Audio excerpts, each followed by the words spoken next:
Pernah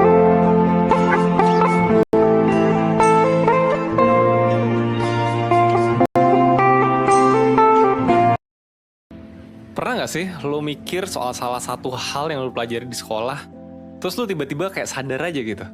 Ngapain ya dulu belajar begituan di sekolah? Like, why? Apa sih faedahnya buat hidup gue sekarang? Misalnya nih, tau bercandaan ini nggak? Perang di Ponegoro itu terjadinya pas habis maghrib, 1825 sampai 1830. Nah, coba deh, pelajaran kayak gitu ya, ada faedahnya nggak sih di hidup lo? Pernah nggak lo pas lagi wawancara kerja gitu ya, terus ditanya, Dek, perang di Ponegoro itu kapan ya? Nggak pernah kan? Atau pas lu ngerjain kerjaan lo gitu? Atau pas lu mau ketemu calon mertua? Atau pas lu ngedate sama orang yang baru ketemu di Tinder? Pernah nggak pengetahuan itu ada gunanya di kehidupan sehari-hari? Enggak kan? Terus buat apa anjir? Terus harusnya apa sih yang dipelajari di sekolah? Nah, penasaran? Tenang aja, karena di video ini gue bakal cerita soal manusia yang paling bertanggung jawab soal pendidikan di negara ini. Bapak Pendidikan Indonesia, Suwardi Suryaningrat alias Ki Hajar Dewantara. Dan gue sangat mendorong lo buat nonton video ini sampai habis. Gue janji, di akhir video nanti, lo bakal sadar akan banyak hal keren yang berguna banget buat kehidupan lo ke depannya.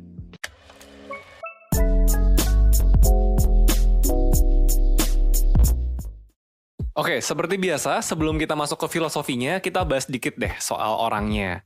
Pertama-tama, gue mau menyampaikan dulu bahwa zaman gue sekolah dulu, gue tuh punya persepsi bahwa Ki Hajar Dewantara itu adalah seorang aki-aki Jawa yang kerjanya belajar ilmu budi pekerti luhur dari nenek moyangnya lalu dijadiin dasar pendidikan. Ya gimana enggak? Nama depannya Ki gitu kan? Terus dia terkenal dengan 3 kalimat bahasa Jawa halus yang selalu disebut sebagai semboyan pendidikan Indonesia. Ingar Sosing Tulodo, Ing Madyo Mangunkarso, dan Tutwuri Handayani. Kurang aki-aki Jawa apa coba persepsi orang soal Ki Hajar Dewantara kalau zaman sekolah kita diajari cuman kayak gitu? Ya nggak? Tapi enggak men. Setelah gue belajar banyak soal tokoh-tokoh di balik kemerdekaan bangsa ini, gue tuh baru tahu bahwa Ki Hajar Dewantara itu tuh jauh banget dari sosok itu. Ki Hajar itu anak bangsa jenius. Pas muda, dia dapat beasiswa buat sekolah di sekolah kedokteran Belanda di Batavia. Lu bayangin ya, orang pribumi di zaman itu bisa sekolah aja syukur. Dia bisa sekolah di sekolah kedokteran. Pinter banget orang itu. Sayangnya, dia nggak cuma pinter, tapi juga berani. Nah, kenapa sayang? Ki Hajar ini di kampus hobinya tuh malah kritik pemerintah Belanda kesana kemari. Sampai akhirnya dia dikeluarin dari kampusnya. Terus habis itu jadi wartawan. Dan makin jadi-jadi dia, nulis yang tajam-tajam soal pemerintah Belanda. Sampai akhirnya dia dibuang ke Belanda sana biar jauh-jauh dari Indonesia dan nggak bikin rusuh di sini. Nah, terus kan ceritanya dibuang nih ke Belanda nih. Tahu nggak apa yang dia lakukan di sana? Dia tuh di sana malah belajar. Nah, zaman sebelum ada internet dulu, yang namanya posisi itu menentukan prestasi. Dan di Belanda itu jelas akses ke buku dan tulisan-tulisan orang pintar dan bijak dari seluruh antero dunia jelas lebih lengkap kan dibandingkan di Indonesia waktu itu. Di sana dia belajar soal riset-riset terbaru di dunia pendidikan, filsafat, psikologi, dan banyak hal lain. Termasuk salah satunya adalah filosofi dan kurikulumnya Maria Montessori yang sampai sekarang masih dipakai di sekolah-sekolah elit di seluruh dunia. Dan hasil pembelajaran dia dengan otak jeniusnya itulah yang kemudian dia rangkum dan bawa pulang ke Indonesia untuk kemudian dijadikan dasar pendidikan ala dia. Termasuk di Taman Siswa, yang adalah sekolah yang dia diriin sendiri, termasuk di perkumpulan Selasa Kliwon, geng ngobrol intelektualnya dia, dan juga buat Indonesia secara keseluruhan waktu dia jadi Menteri Pendidikan. Oke, cerita segitu dulu ya. Kalau gue suruh bahas soal Ki Hajar Dewantara, gue bisa bahas 2 jam videonya, ntar kepanjangan. Jadi gitu. Ki Hajar Dewantara itu adalah bukan aki-aki kejawen, dia aktivis jenius yang sangat concern soal pendidikan pada masanya. Nah, di video ini gue akan bahas 3 hal dari filosofi pendidikan Ki Hajar Dewantara yang menurut gue penting banget buat diketahui semua makhluk di negara ini. Asik. Dan 3 yang mau gue jelasin ini bukanlah Triloka alias Tutwuri Handayani dan kawan-kawan tadi ya, karena 3 itu harusnya fokusnya bukan di murid, tapi di guru. Gimana cara mereka mendidik murid di kelas. Gue mau bahas pemikiran dia yang lebih inti lagi, dan ini biasanya sayangnya nih, nggak pernah diajarin di sekolah. Nah, penasaran? Oke. Hal pertama yang mau gue bahas adalah mulai dari hal paling dasar. Tujuan pendidikan. Coba deh, menurut lo, tujuan pendidikan itu apa sih? Bikin pintar? Atau bikin dapat nilai bagus? Atau biar dapat ijazah terus bisa kerja? Nah, enggak. Menurut Ki Hajar Dewantara, tujuan pendidikan adalah memerdekakan manusia. Dan kalau ditanya nih, apa itu manusia merdeka? Menurut Ki Hajar, poinnya tuh ada 2. 1, selamat raganya, 2, bahagia jiwanya. That's all. Selamat dan bahagia. Survive and happy. Dan sebetulnya kalau dipikir-pikir ya, itu kan yang kita cari dalam hidup. Kita tuh cuma pingin kita bisa selamat, kita bisa bahagia. Kalaupun lu bilang nih, enggak, tujuan hidup gue ya akhirat lah. Terus tuh berharap apa gitu di akhirat kalau bukan berharap lu selamat dan neraka dan bahagia di surga? Iya kan? Ini adalah sebuah topik yang secara universal diterima sebetulnya. Mulai dari filsafat, agama, sampai ilmu pengetahuan psikologi modern, itu sepakat soal hal ini. Bahwa kita itu nyarinya yaitu keselamatan dan kebahagiaan. Sekarang coba deh, lihat sekitar kita gitu. Kira-kira kebanyakan orang di sekitar kita tahu nggak ya gimana caranya supaya hidupnya bisa selamat dan bahagia? Kayaknya enggak ya. Kenapa coba pada nggak tahu? Ada nggak yang ngajarin? Sekolah ngajarin nggak? Nah, kalau sekolah aja nggak ngajarin, tahu dari mana coba? Padahal, menurut Ki Hajar Dewantara, pendidikan itu ya harusnya memerdekakan manusia, menghasilkan manusia yang selamat dan bahagia. Apakah mengetahui kapan terjadinya perang di Ponegoro itu ngebantu lo buat selamat dan bahagia? Atau apakah tahu cara melakukan integral trigonometri itu bisa ngebantu lo buat selamat dan bahagia?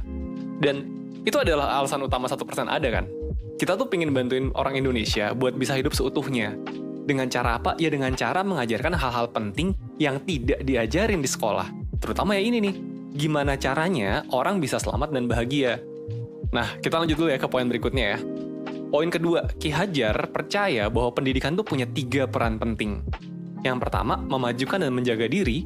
Yang kedua, memelihara dan menjaga bangsa. Yang ketiga, memelihara dan menjaga dunia. Ki Hajar menyebut ini sebagai filosofi Trirahayu. Dia percaya bahwa semua itu terhubung, dan semuanya berkontribusi pada kepentingan yang lebih besar. Atau bahasa kerennya, everything is connected, man. Asik. Contoh gampangnya gini, kalau misalnya kalian nih, berhasil menjadikan diri kalian menjadi orang-orang merdeka, orang-orang yang bahagia. Kira-kira lingkungan sekitar kalian, keluarga, pertemanan, atau orang-orang sekitar kalian yang lainnya, jadi lebih baik nggak hidupnya? Nah, jadi lebih baik kan? Kalau misalnya nih, di sebuah daerah, keluarga-keluarganya adalah keluarga-keluarga yang bahagia, orang-orangnya baik, daerahnya jadi maju nggak? Kalau di sebuah negara, daerah-daerahnya maju, negaranya jadi maju nggak? Kalau negaranya maju, yang ngerasain efeknya siapa? Ya semuanya. Dunia merasakan, rakyatnya juga merasakan. Semua itu terhubung, dan itu dimulai dari diri kita masing-masing. Memerdekakan satu orang adalah langkah awal memerdekakan satu keluarga. Memerdekakan keluarga adalah langkah awal untuk memerdekakan daerah. Memerdekakan daerah adalah langkah awal untuk memerdekakan bangsa. Jadi, balik ke kenapa 1% ngelakuin ini semua gitu ya. Karena kita percaya bahwa semakin banyak orang yang terpapar sama hal-hal baik yang kita ajarkan, akan semakin baik bangsa ini. Dan semakin baik bangsa ini, ya semakin nyaman kan, kita semua bisa tinggal di dalamnya. Iya kan, seluruh rakyat bakal jadi lebih nyaman hidupnya kan, kalau negaranya jadi lebih baik. Termasuk gue, termasuk lo, dan termasuk semua orang lainnya. Ingat, ini udah bukan zaman zero sum game, di mana biar seseorang bisa untung, yang lain harus rugi. Ini adalah zaman di mana kita bisa bahagia bersama orang lain, tanpa harus mengorbankan orang lain. Nah, kalau lo nggak tahu apa itu zero sum game dan positive sum game, tinggalin di komen, ntar kapan-kapan gue bahas ya kalau banyak yang tanya. Dan kalian actually bisa banget ngebantu cita-cita kami ini terwujud dengan lebih cepat. Dimulai dari mana? Ya dari kembangin diri kalian masing-masing. Jadilah orang-orang merdeka. Lalu ajarkan ke orang lain sekitar kalian. Kalau ada yang nanya, gimana caranya sih? Gue punya masalah ini, gue jadi susah bahagia. Suruh cek 1% di YouTube atau di Instagram. Sebarin konten 1% yang menurut kalian bisa bermanfaat buat orang lain sekitar kalian. Kalau kalian butuh lebih lanjut selain daripada konten YouTube kita, bisa cek layanan kita di 1%.net. Kita punya layanan konsultasi dan webinar, ya bayar sih. Tapi ujung-ujungnya, itu juga kita pakai buat memproduksi konten dan layanan berkualitas buat masyarakat biar ini semua bisa cepat terwujud. Sorry, orasi gue kepanjangan. Ya udah, sorry, gue balik ke topik. Sekarang poin ketiga. Ki Hajar menyebutnya sebagai trikon, alias pendidikan itu harus kontinu, konvergen, dan konsentris. Kontinu artinya berkelanjutan. Apa yang kalian capai hari ini adalah hasil dari apa yang kalian pelajari dari masa lalu kalian. Sejak lahir sampai kemarin. Dan besok nih, hari ini akan menjadi masa lalu udah buat kalian kan? Belajar itu terus-menerus panjang hidup. Selalu ada cara lain buat menjadi lebih baik daripada hari ini. Nggak perlu banyak-banyak kok. Kita percaya bahwa menjadi lebih baik 1% aja setiap harinya, hasilnya udah luar biasa buat hidup. Kemudian konvergen. Artinya ilmu itu harus dari berbagai sumber. Ambillah ilmu dari luar zona nyaman kalian. Karena kalau di situ-situ aja, ya kalian jadinya stagnan. tambah terus pengetahuan kalian. Ki Hajar sendiri memodelkan pendidikannya banyak mengambil konsep-konsep ahli pendidikan luar gitu. Kayak Montessori, Froebel, atau Rabindranath Tagore. Nah, tapi nih, meskipun dia juga mendorong kita buat belajar dari luar, ada prinsip terakhir yaitu konsentris. Belajar dari luar tuh boleh, harus malah. Tapi jangan lupa, disesuaikan juga dengan identitas dan konteks yang ada di hidup kita masing-masing. Ki Hajar sendiri nih, meskipun udah banyak ambil dari luar ya, terus habis itu bisa bikin filosofi keren gitu, oh kita harusnya gini-gini segala macem gitu. Tapi kan waktu itu kita masih dijajah, awal-awal merdeka juga negaranya masih ambyar. Nah, prakteknya disesuaikan sama konteks Indonesia di zaman itu. Contohnya nih, kayak misalkan, dia menggunakan istilah memerdekakan manusia gitu, buat membungkus konsep soal kebahagiaan. Kenapa sih dia pakai kata memerdekakan manusia? Ya karena itulah kebutuhan orang Indonesia saat itu. Merdeka aja dulu gitu. Termasuk juga nih semua konsep keren ini, kan nggak bisa langsung diimplementasiin ya di Indonesia yang masih ambyar saat itu. Karena emang belum siap aja waktu itu kan buat bahas hal-hal filosofis kayak gini di sekolah. Nah, masalahnya nih, sudah 1 abad berlalu, sekarang sudah zaman internet. Tapi kok ya belum terlaksana juga gitu di zaman sekarang, tanya kenapa? By the way, gue tuh bukan bilang bahwa belajar teori termodinamika itu nggak penting ya. Tapi ada hal yang lebih penting dan esensial buat hidup kita sebagai manusia, tapi nggak dibahas di sekolah. Oke, sorry banget gue harus cut di sini karena video udah kepanjangan. Jadi pesan gue ingat ada 3 ya. Pertama, jangan lupa belajar caranya bahagia. Yang kedua, ketika kita ngembangin diri kita, lingkungan sekitar kita juga akan membaik. Dan itu akan membuat hidup kita jadi lebih baik lagi. Yang ketiga, belajarlah terus seumur hidup, ambillah dari berbagai sumber, tapi sesuaikan dengan konteks kehidupan kita.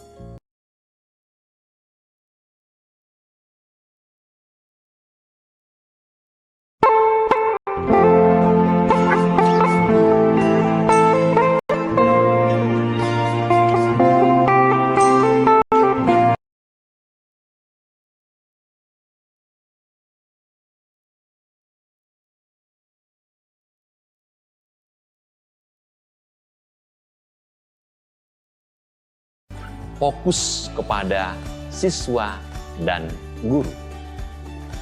Untuk siswa adalah lebih menetapkan bagaimana agar siswa itu berkembang sesuai dengan minat dan bakatnya. Untuk guru, bagaimana agar guru bisa mengelaborasi kurikulum tersebut dalam pelaksanaannya.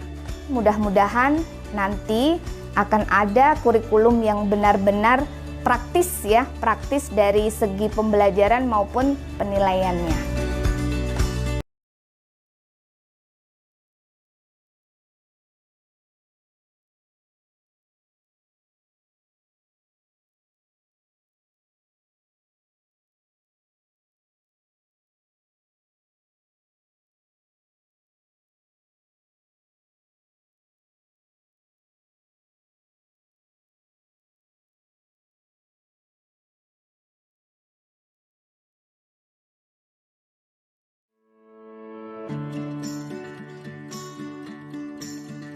Masalah penilaian, karena di dalam kurikulum 2013 penilaian sikap, pengetahuan, dan keterampilan itu dipisah-pisahkan. Padahal di dalam proses pembelajaran ketiga hal ini berjalan menjadi satu bagian. Kurang memuaskannya kemampuan peserta didik atau anak-anak kita dalam hal literasi, numerasi, dan sains. Mata pelajaran yang ada di sekolah kita itu terlalu banyak.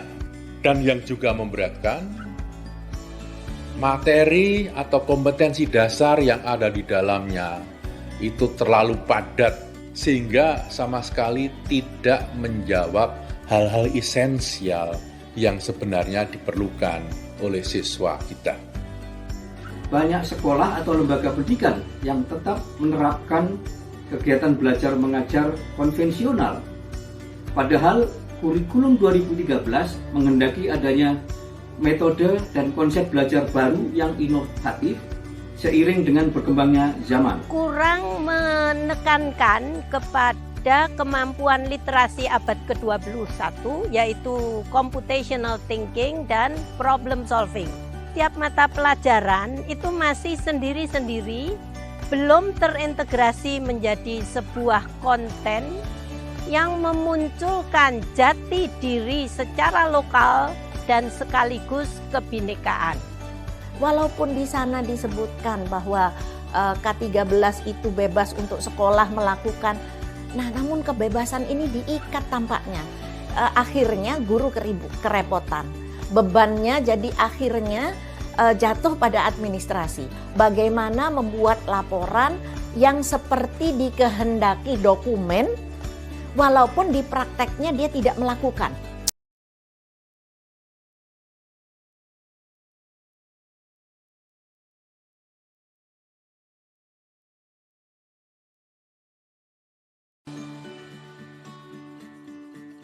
Kebutuhan pembelajaran yang dibutuhkan saat ini dan mungkin juga masa depan itu adalah kemerdekaan dan kebebasan bagi anak-anak untuk memilih materi yang akan ia pelajari untuk kepentingan hidupnya di masa depan.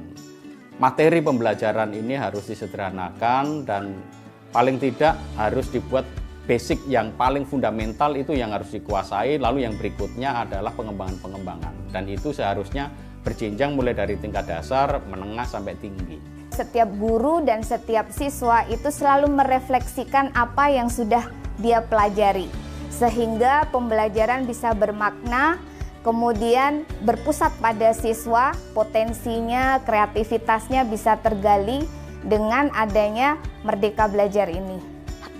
Pembelajaran yang ideal untuk mencapai kebutuhan yang diminta dalam kurikulum 2013 adalah pembelajaran yang interaktif. Pembelajaran yang mana guru itu berdialog dengan siswa. Anak-anak itu yang diperlukan adalah membangun pengetahuan melalui pancingan pengetahuan dari luar. Sehingga proses pembelajaran yang ideal adalah pembelajaran yang dialogis. Jadi anak-anak dilatih untuk berpikir, memikirkan pengetahuan yang tadi diajarkan, menghubungkan pengetahuan yang tadi diajarkan dengan kehidupan sehari-hari, memikirkan bagaimana hubungan antara pengetahuan yang dipelajari dengan kehidupan saya. Menurut saya sangat penting bagi seluruh penyelenggara pendidikan untuk kembali pada pasal 4 ayat 1 Undang-Undang Sisdiknas nomor 20 tahun 2003 yang isinya itu jelas-jelas. Di sana disebut pendidikan diselenggarakan secara berkeadilan, demokratis, non-diskriminatif dengan menjunjung tinggi hak asasi manusia, nilai keagamaan, nilai budaya, dan kemajemukan bangsa. Sebab kalau itu yang kemudian kembali diangkat, maka seluruh kebijakan-kebijakan turunannya sebetulnya akan memastikan bahwa setiap peserta didik mendapatkan haknya sesuai dengan latar belakang yang dimilikinya dan sesuai dengan kebutuhannya.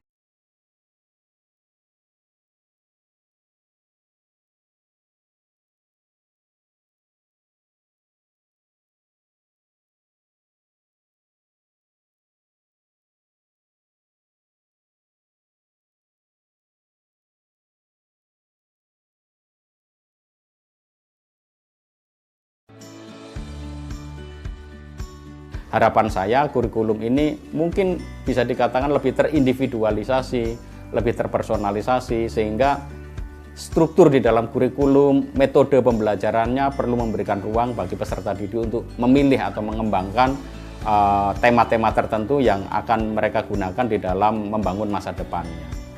Lebih jelas lagi, orientasi terhadap kebutuhan peserta didik itu, yang artinya penyederhanaan sangat dibutuhkan. Kurikulum yang sangat sederhana yang membuka kemungkinan bagi para guru justru untuk mengembangkannya sesuai dengan kebutuhan dari peserta didik yang sangat beragam, itu saya kira sangat dibutuhkan. Kurikulum yang sebenarnya diperlukan ada kurikulum yang sederhana, mudah dimengerti gitu. Sehingga para guru itu bisa memainkan dan mendesainnya sesuai dengan kebutuhan sekolah maupun para siswa dan siswinya.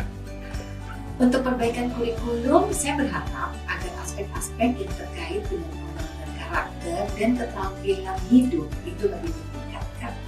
Guru harus didorong, diberi kepercayaan melakukan yang bahasa, yaitu problem driven iterative adaptation. Jadi belajar memecahkan masalah sesuai dengan konteksnya. Itulah konteksnya supaya using everything based on their environment gitu ya. Kalau Bapak Pendidikan kita, Ki Hajar Dewantara, mengatakan bahwa pendidikan adalah penyemaian benih kebudayaan, maka kami dari Informatika berharap bahwa pendidikan computational thinking akan merupakan penyemaian benih budaya digital. Artinya akan membawa anak Indonesia menjadi warga digital yang menjadi warga global dan bijak. Dokumen kurikulum itu harus self-explanatory, sederhana, bisa dimengerti dan tidak menimbulkan multi-interpretasi. Harapan saya, kurikulum mendatang memberikan keleluasaan kepada guru untuk mengembangkan proses belajar guna mencapai tujuan.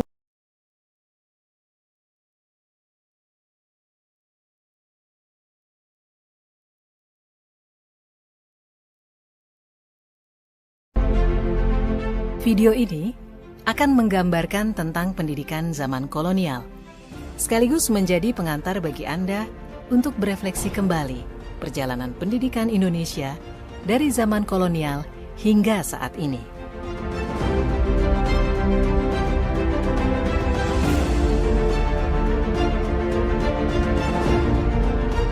Tahukah Anda, pada tahun 1854, beberapa bupati menginisiasi pendirian sekolah-sekolah kabupaten, tetapi hanya untuk mendidik calon-calon pegawai.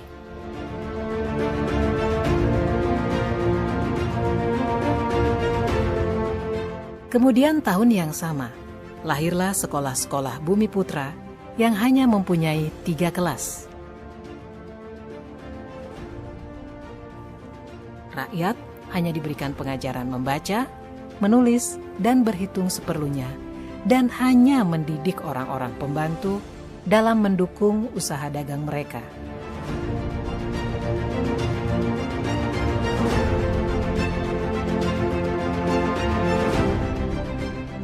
Pemerintah Hindia Belanda memberikan kelonggaran kepada para calon mudir dokter Jawa untuk mendapatkan pendidikan dan pengajaran. Namun, tahukah Anda mengapa?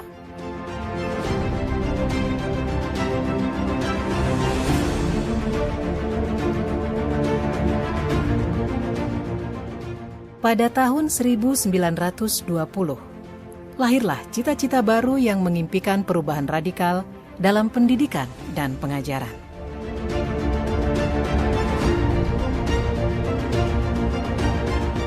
Dan pada tahun 1922, lahirlah Taman Siswa di Yogyakarta sebagai sebuah gerbang emas kemerdekaan dan kebebasan kebudayaan bangsa. Taman Siswa ada sebagai jiwa rakyat untuk merdeka dan bebas.